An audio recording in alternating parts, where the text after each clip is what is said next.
And carefully designed green roofs have been proven to provide habitat compensation, especially for endangered or threatened species that have been displaced due to land use changes because of growing urbanization. These kinds of roofs generally involve native plant mixes that attract native species. This picture is kind of fun. It's an image of a suburban green roof in Texas, but we generally don't create green roofs for as mammal habitats, and they're more for smaller species like birds or insects. By acting as a communal green space, your green roof can be used as a park. Now in this park, the students can hang out, they can gather, they can catch some rays while studying, like we all do it here at NYU. It's basically any other park, just a little higher up off the ground. And you can even see here, these people are taking advantage of their green roof. They're having a wedding ceremony on top of it. And as environmental studies students, what better place to have your wedding? But unfortunately, some college campuses are resistant to embracing this type of feature because of all the risks that come with allowing students on roofs and all potential accidents. So how are other schools getting their green roofs up and running? Now we're going to take a look at some schools that have already tried to build their green roofs and learn from some of their stories. The first school that we're going to be talking about is the new school, which is the University of New York City, which is mostly in Greenwich Village. Their green roof is on the corner of 14th Street and 5th Avenue, and the green roof was initially a faculty's project. It was built in mind to serve as a teaching tool for students and professors, and the green roof project was well received at the university because many of their students study sustainability management, environmental studies, and green design. And access-wise, the green roof isn't open to the public, but they will allow specialty access to select faculty, researching professors, and students associated with these projects. And this will allow, and although the green roof is highly limited with access, New School really tries to emphasize the importance of the roof as a teaching resource where site research can be conducted in the roof's impact on biodiversity, stormwater runoff, and urban heat island effect can truly be assessed. Here is a picture or rendering of New School's stormwater absorbing green roof, and this roof was actually awarded the New York City Department of Environmental Protection grant in 2012 to help fund the construction of the roof because it promised to reduce polluted runoff that's presently contaminated city harbors. Next, we reached out to Columbia University to see how their green roofs are coming along. We found out their project was initiated to meet the Mayor Bloomberg's pledge of reducing greenhouse gases by 30% by the year 2017. Columbia University boasts 7 green roofs ranging in size from 540 square feet to 5,400 square feet. The roofs were installed all across the campus on student dormitories and residential buildings. It's using a pre-vegetated lightweight mat system, as you can see rolled up here. It was custom designed by an external landscaping company. One of their roofs, in fact, is accessible to students with the permission of the department, of course. These students are either involved in research or the continual management of the roof. To get the project started, they had multiple layers of involvement, ranging from professors, PhD students, and even undergraduate students. For funding, they pitched to the board, to the school board that is, and they stressed the multidisciplinary nature of the roofs and how that can translate to education, interaction, and experience for the students. In terms of maintenance, student maintenance is really limited because they hire an external company to take care of that throughout the year. But the success of the project definitely has opened the door to many other environmentally conscious organizations to open up across the campus, such as the Columbia University Food Sustainability Project. It's led by graduate and undergraduate students just like us. And their goal really is just to introduce the idea of using community space on campus to increase environmental stewardship, to improve it and have efforts to create a more just food system. The success of all of their green roofs together has really launched Columbia University onto an international radar in the merits of the field of environmental science.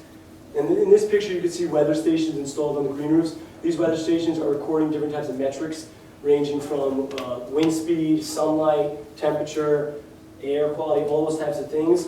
And all in all, Columbia University is really taking advantage of their green roofs. They're using it to improve environmental awareness and to improve their environmental projects on their campus. So in the last 2 examples, we saw how the green roofs were really driven by the school. But throughout our research, we've also found that students can play a huge role in changing a university. The Dye Garden project at the Fashion Institute of Technology was started as a proposal by 3 students. And on this dye garden, they grow plants that have natural dyeing properties, such as black cabbage and dahlias. And they really made their project interdisciplinary, while they aimed for broader sustainability initiatives, they really focused on their specific community and how a green roof could fit into their interests. And the Dye Garden has now been integrated into their curriculum. So the school originally committed to a Clinton Global Initiative to address broader sustainability issues, and that commitment really helped students, helped the administration be supportive of the project, and commitments like this can help students and the school work towards a common goal. And FIT now has a long-term plan to install green roofs on all of their buildings. So funding was a collaborative effort. It came from multiple sources. They used a crowdfunding platform called CrowdRise, and they also got money from the school board, as well as from the class of 2014's gift. In terms of maintenance, the Dye Garden is really looked after by the students that work with it directly, but they also developed a really good relationship with the facilities department that helps to maintain the other green roofs on campus. In terms of accessibility, you generally want full access, but sometimes that isn't possible because of different issues such as liability, potential accidents, etc. So sometimes only limited access is possible. But thankfully, both limited access and full access roofs are able to provide a host of benefits. With limited access, you get the same environmental and cost benefits. You're getting the same aesthetically pleasing feel, and it contributes to an overall environmentally conscious setting. But with full access, you get even more benefits, such as creating a communal space for everyone to enjoy. It also increases foot traffic in and around the building and promotes educational use as it expands the classroom. But the most important thing is that it really connects people back to nature, which is super important in urban environments.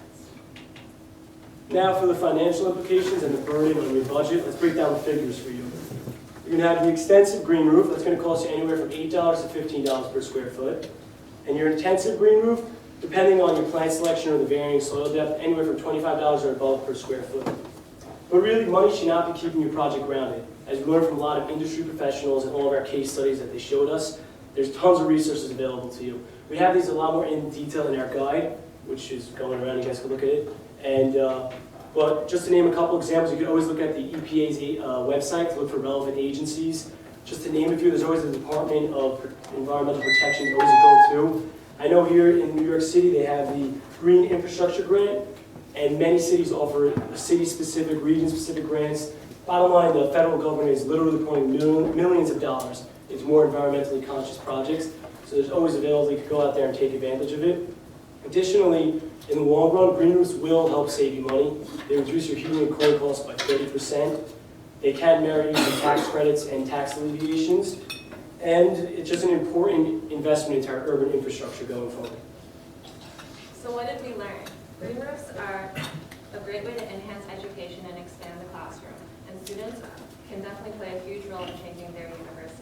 We've also found that schools want to be green and sustainable, and green roofs can help them become natural leaders in sustainability.